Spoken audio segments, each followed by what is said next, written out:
38 billones de dólares. Esa es la deuda nacional de Estados Unidos en este momento. No una proyección, no una estimación futura, sino deuda real registrada en los libros oficiales a diciembre de 2025.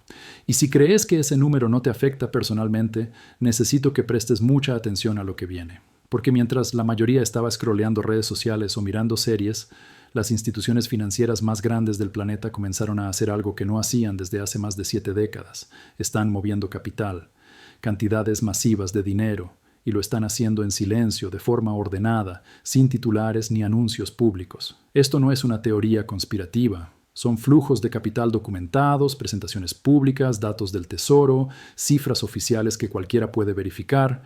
Al final de este video vas a entender qué está pasando, por qué está pasando y, sobre todo, qué viene después. Porque hay un patrón matemático que ya se repitió 3 veces en los últimos 500 años. Las mismas etapas, las mismas señales de alerta, el mismo desenlace devastador, y hoy lo estamos viendo desarrollarse en tiempo real. La única pregunta es si vas a reconocerlo a tiempo, o si, como millones antes, vas a preguntarte cómo no viste las señales cuando ya sea demasiado tarde. Quédate hasta el final porque esto va a cambiar para siempre la forma en la que entendés el dinero. La deuda global acaba de alcanzar los 251 billones de dólares según los últimos datos del FMI.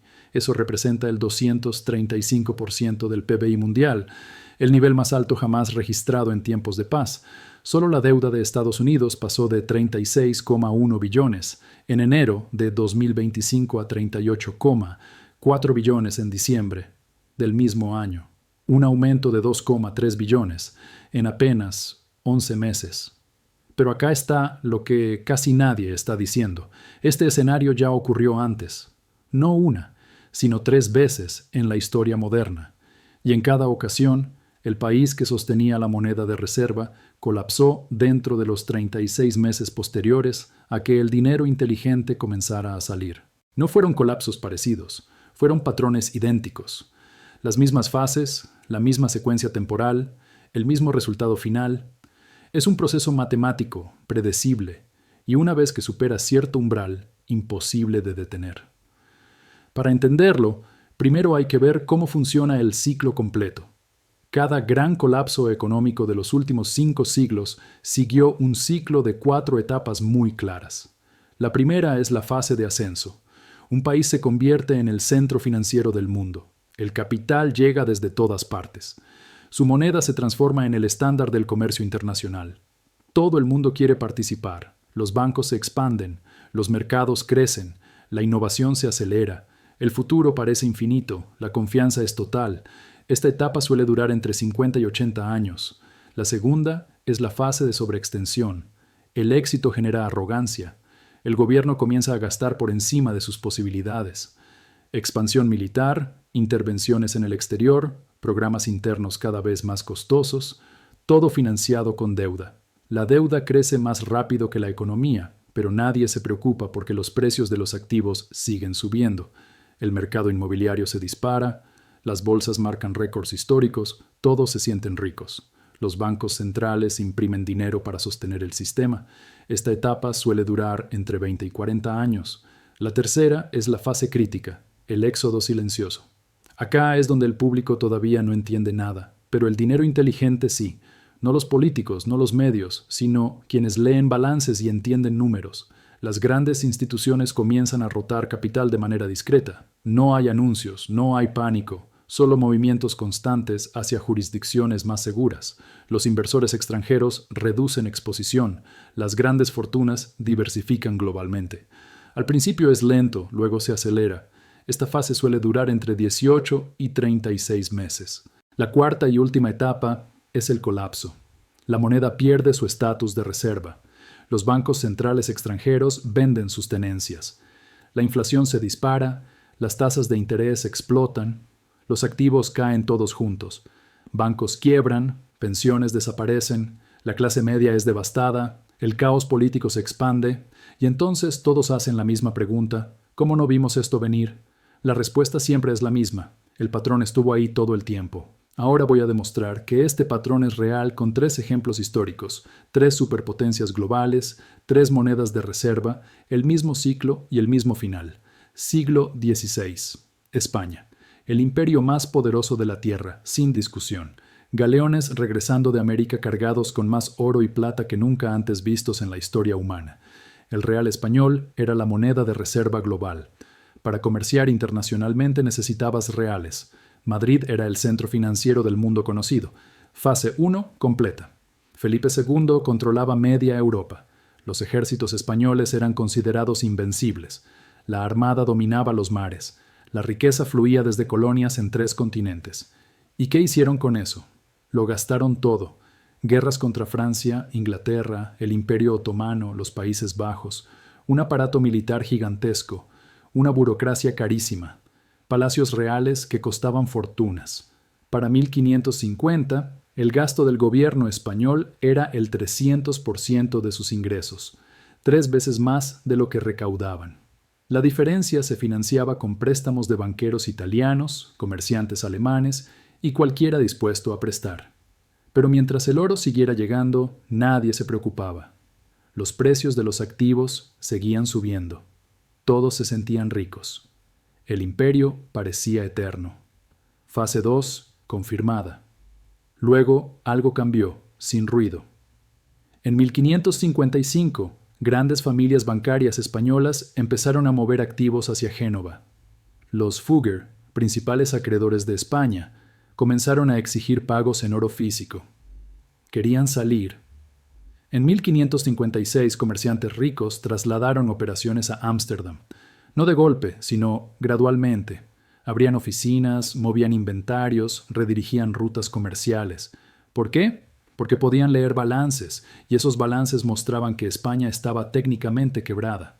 El gobierno pagaba tasas de interés de hasta 40%. Eso no es fortaleza. Eso es desesperación. Fase 3. Documentada. En 1557, España declaró su primer default. Los mercados de crédito se congelaron. Los bonos se volvieron basura de un día para el otro. El gobierno confiscó oro privado para pagar soldados. El caos se extendió. El rey prometió que era algo temporal. En 1560, otro default. En 1575, otro. En 1596, otro más. 4 defaults en 40 años. La moneda colapsó. La inflación destruyó a la clase media. El poder español se evaporó. Para 1600, España ya no era lo que había sido. Su edad dorada nunca regresó. Fase 4, completa. Y el capital, como siempre, no desapareció. Se movió al norte, hacia la República Holandesa. Y ahí comienza el segundo ejemplo. Siglo XVII. Ámsterdam. La ciudad más rica del planeta por lejos, según cualquier métrica imaginable. La Compañía Holandesa de las Indias Orientales era la empresa más valiosa de la historia, equivalente a más de 8 billones de dólares actuales, más que Apple, Microsoft, Amazon y Google juntas multiplicadas. Los bancos holandeses financiaban el comercio global. La bolsa de Ámsterdam fue la primera bolsa de valores moderna. El florín se convirtió en la moneda de reserva mundial. Para hacer negocios internacionales necesitabas florines. Punto final. El capital fluía hacia Ámsterdam desde Asia, África, América y toda Europa. El dinero buscando retornos terminaba inevitablemente en los bancos holandeses. En términos modernos, Ámsterdam en el siglo XVII era Silicon Valley, Wall Street y Londres combinados en unas pocas manzanas. Fase 1, indiscutible. Después llegaron las guerras. Siempre llegan las guerras. 3 guerras anglo-holandesas entre 1652 y 1674. Conflictos con Francia, conflictos con España, un imperio comercial con presencia militar desde Indonesia hasta Brasil y Sudáfrica.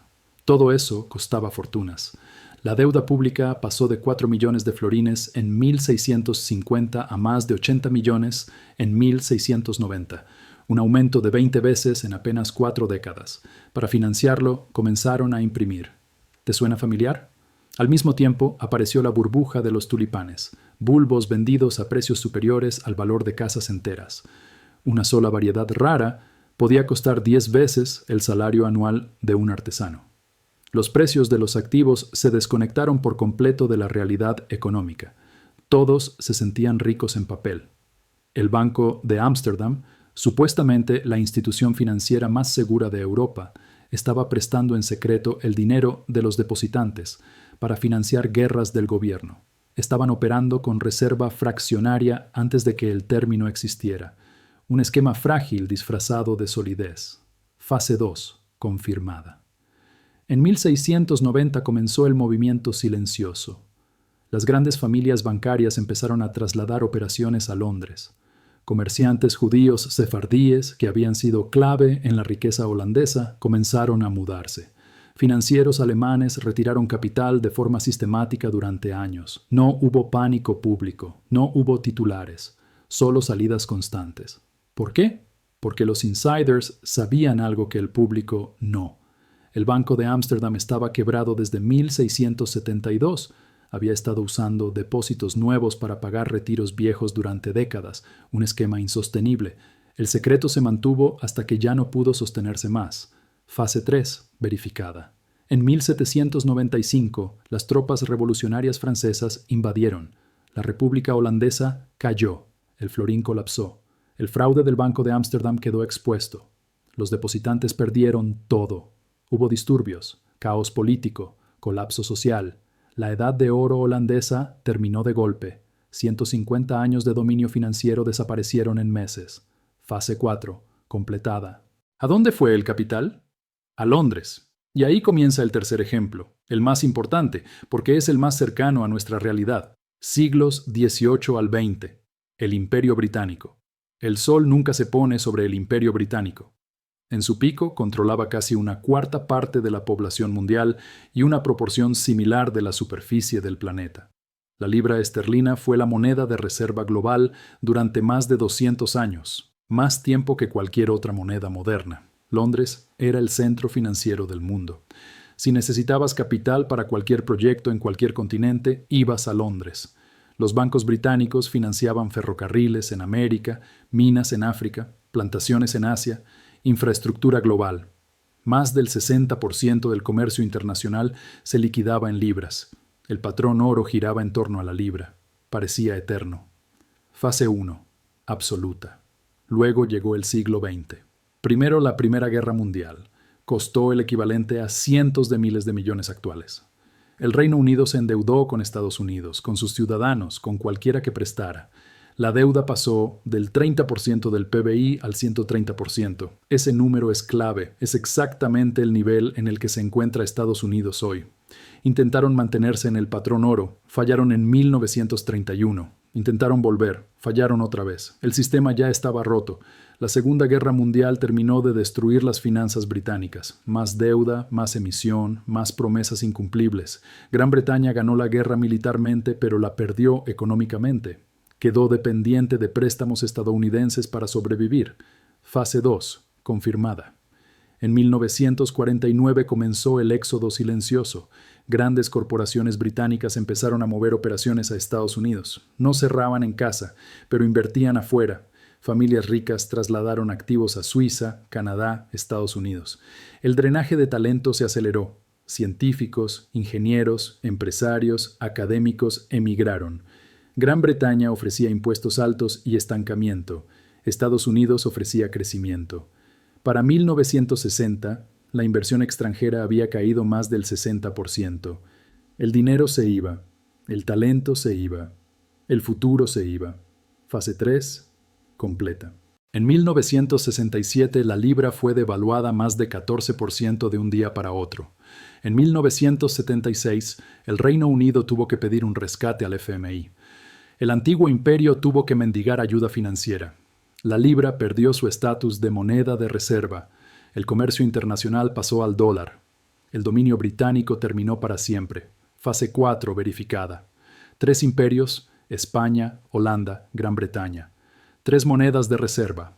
El mismo ciclo, el mismo final. Y ahora, miremos a Estados Unidos. Ahora miremos a Estados Unidos, porque aquí es donde todas las piezas encajan. En 1944, con los acuerdos de Bretton Woods, Estados Unidos se convirtió en el centro del sistema financiero global.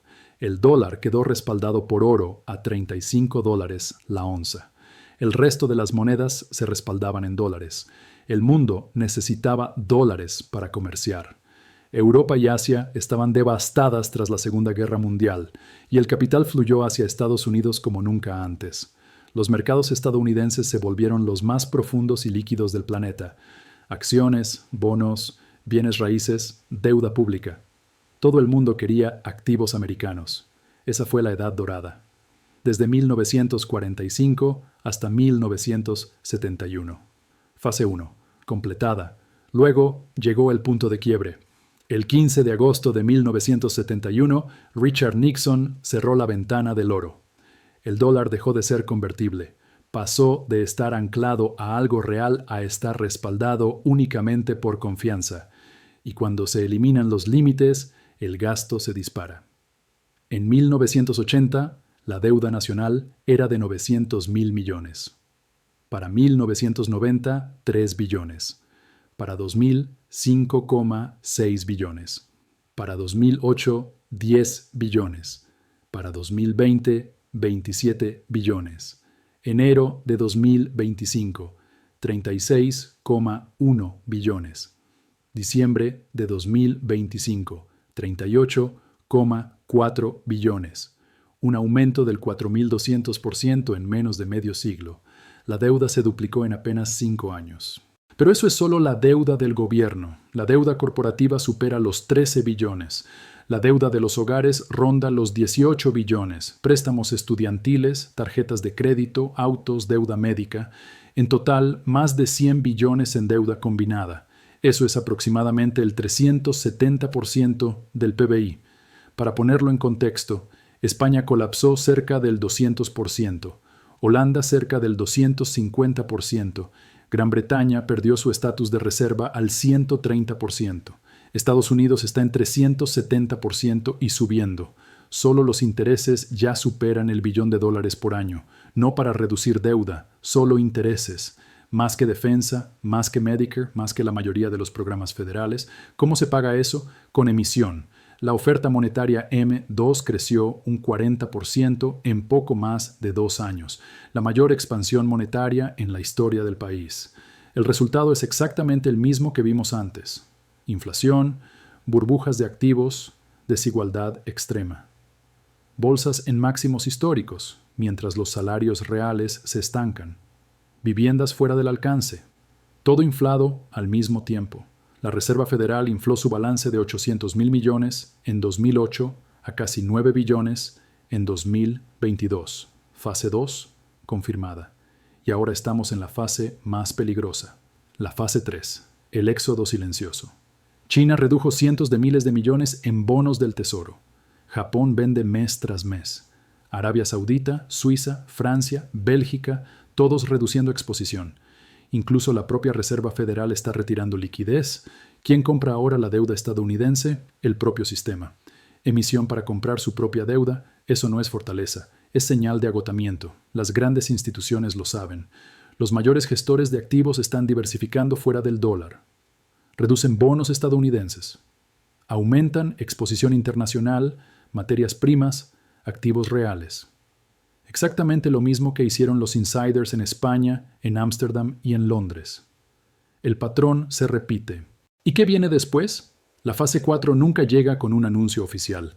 Llega de forma gradual y luego repentina. El dólar pierde hegemonía. El comercio se empieza a liquidar en otras monedas.